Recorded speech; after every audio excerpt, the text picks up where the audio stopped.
Voilà, on va parler de tir subaquatique après. Oui, avec Sylvain, bonsoir à vous. Vous êtes présent sur ce plateau parce que ce week-end, la Palme Plaisiroise organise son traditionnel trophée, le trophée Saint-Saëns, qui est une manche de Coupe de France de tir subaquatique. L'occasion un peu de découvrir cette discipline qui est un petit peu méconnue, faut l'avouer. Expliquez-nous un peu en quoi ça consiste, le tir subaquatique, les grands principes. En fait, c'est une discipline qui a été créée par les pêcheurs sous-marins dans les années 70 et qui leur servait d'entraînement hivernal. Donc, au fur et à mesure des années, les épreuves se sont développées et maintenant, c'est une discipline à part entière. Et alors, au sein du tir subaquatique, je crois qu'il y a plusieurs disciplines. Il y a ce qu'on appelle le biathlon, le super biathlon, l'épreuve de précision, etc. Voilà, il y a 4 épreuves qui vont de la moins physique, qui est la précision, qui ne nécessite pas de capacité physique, et qui monte crescendo physiquement avec le biathlon et le super biathlon, et le relais également. Alors vous dites biathlon, on a l'habitude d'entendre biathlon sur de la neige pour le biathlon nordique.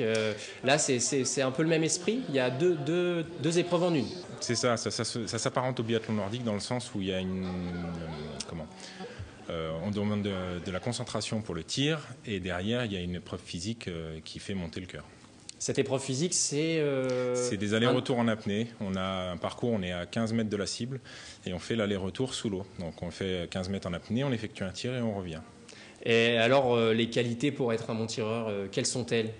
Beaucoup de concentration, j'imagine, parce que faire la distance en apnée, puis ensuite rester en apnée au fond de la piscine, ça doit pas être avoir une bonne évident. concentration et puis également une bonne aquacité, savoir bien se déplacer sous l'eau.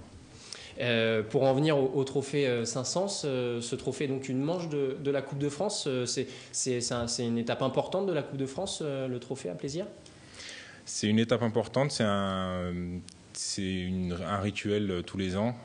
Il y a beaucoup de compétiteurs qui viennent de toute la France. Cette année, on va encore accueillir des Normands, des Bretons et des Lyonnais. Donc beaucoup de monde se déplace pour cette manche, oui.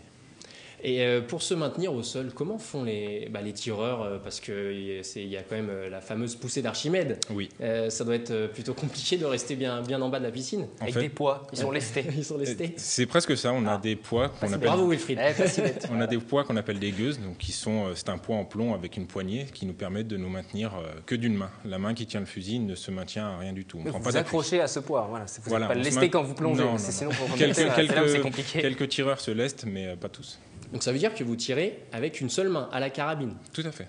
Donc en fait, l'eau nous aide à maintenir le fusil en sustentation et ça suffit pour tirer. Et justement, vous faisiez du tir déjà, mais pas dans l'eau. Ça vous est déjà arrivé pour pouvoir comparer les deux?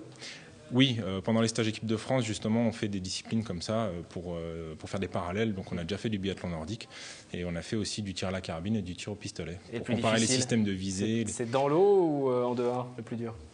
Le tir au pistolet est assez difficile parce qu'on est à bout de bras et dans l'eau, on a les mouvements de l'eau, les courants, toutes ces choses-là. Mais c'est vrai qu'à bout de bras, on a vite tendance à fatiguer et à bouger.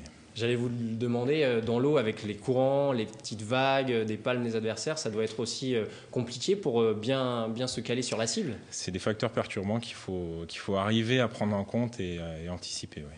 Et pour la Palme Plaisiroise, il y a à peu près combien de pratiquants réguliers? C'est des compétiteurs, des personnes qui en font un loisir? La section tir sur cible à la Palme, on est 10 compétiteurs. Quasiment toutes les personnes qui font du tir à la Palme font de la compétition, avec des niveaux différents, de très haut à des niveaux plus modestes qui viennent de débuter, mais qui sont très motivés. Quand on parlait de tir tout à l'heure en antenne, vous me disiez que beaucoup de pratiquants venaient de la chasse sous-marine à la base. Oui. Ça se rejoint beaucoup, ces deux sports? C'est les pêcheurs sous-marins qui ont créé cette discipline à la base, et donc c'était leur entraînement hivernal pour eux. Et aujourd'hui, je dirais que 70% des tireurs sont des pêcheurs sous-marins. Mais on a aussi des personnes qui viennent de divers horizons, comme du tir à l'arc, ou du tir au pistolet, ou du tir à la carabine, qui, pratiquant la plongée, associent les deux. Et ce week-end, l'épreuve de Coupe de France, ça va regrouper les meilleurs de l'Hexagone, c'est ça? Il y aura quelques membres de l'équipe de France qui seront là, oui.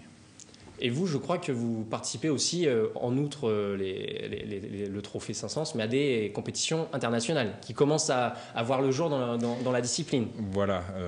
En fait, je fais partie de l'équipe de France et donc j'ai fait une compétition internationale en Italie au mois de juin. Et là, on en organise une fin novembre à Lyon. Donc, dans laquelle on reçoit les Ukrainiens, les Grecs, les Italiens, les Russes. Et votre objectif sur ce rendez-vous ? Pour l'instant, c'est une rencontre, c'est un open, donc c'est une rencontre sans titre définitif, mais l'objectif, c'est d'être devant tout le monde. C'est un bon objectif, effectivement. Merci beaucoup, Sylvain, d'être venu sur le plateau de TV Fil ce soir. Et puis, donc, rendez-vous dimanche pour le Trophée 500. Dimanche, oui.